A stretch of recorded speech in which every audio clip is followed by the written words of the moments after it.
नमस्कार, मी आजच्या न्यूज अनकटमध्ये आपलं स्वागत. पाहूया त्याच्या ठळक घडामोडी. मराठा आंदोलकांच्या सर्व मागण्या मान्य. एकनाथ शिंदे यांच्या उपस्थितीत मनोज जरांगे उपोषण सोडणार. रत्नागिरीत विमानतळ लवकरच सुरू होणार. शासनाकडून 100 कोटी रुपये मंजूर. उदय सामंत यांची घोषणा. ठाकरे गटाकडून लोकसभेची तयारी सुरू. राज्यात 800 किलोमीटरच्या मातृतीर्थ ते शिवतीर्थ यात्रेची घोषणा.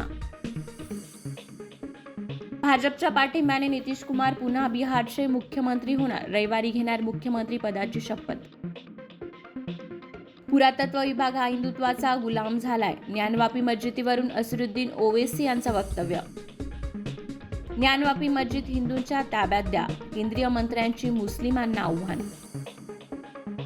आदित्य एल1ला मोठे यश. ग्रहांची चुंबकीय शक्ती मोजणारे मॅग्नेटोमीटर बूम सक्रिय.